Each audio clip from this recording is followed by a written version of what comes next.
Hi, I'm Sarah Butler. I've written a book called Polyvagal Theory in the Classroom. This is my third video.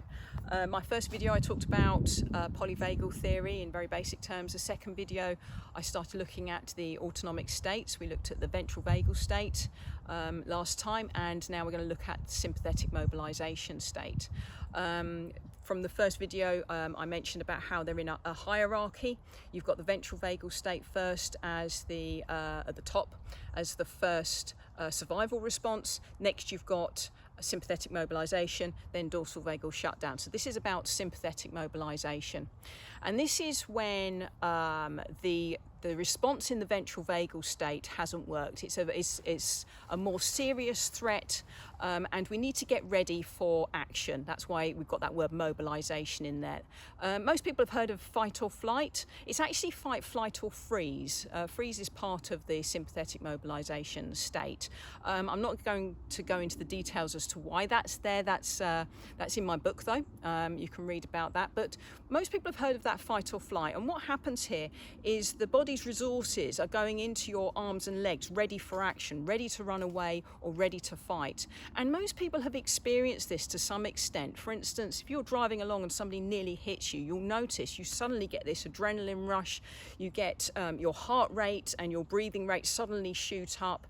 You're clutching hold of the steering wheel because your arms are filled with this energy, blood's pumping very fast, you're ready for action. And I'm sure you're familiar with that feeling. So when this happens in the body, and of course it's an automatic response, it's not something you think about, it just happens automatically. When this happens, you might find you get butterflies or a stomachache because the resources are moving away from your internal organs. Your digestion drops right down. Your thinking isn't very clear either. You'll find that the higher thinking part of your brain isn't functioning as well as it normally would.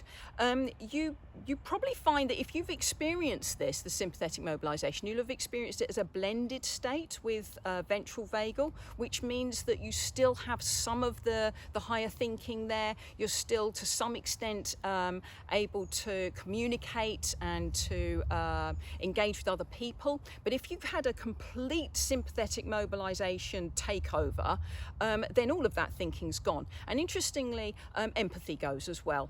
So it's worth thinking about that one if you're in a classroom and you're teaching a child who has gone into a complete state of sympathetic mobilisation. They're not going to be able to understand you very well. They're not going to be able to think clearly. They've lost their sense of empathy. They're certainly not in a state for learning. And it's worth bearing in mind what that all feels like, especially since most of the time when we experience this state, we're in that blended state. If it's a complete takeover, then all sorts of thinking stops. So this is all about protection. You're moving away from the connection sort of end of the scale and moving towards protection because it's a survival response. Remember, the ventral vagal state is all about connection. We're connected with our body, with other people, with our surroundings. That's not the case with sympathetic mobilisation. It is all about protection, and we can't connect with other people. We're not connected with our own bodies. We are ready to do whatever we can to survive. So this was the second state of the three. From there, you could, if the threat was removed or dealt with, and you felt yourself was being safe again, you'd move back up to ventral vagal. But if that sympathetic mobilisation doesn't work and it's not possible to find safety, then the next step is to move down into dorsal vagal shutdown, and I'll be talking about that in my next video.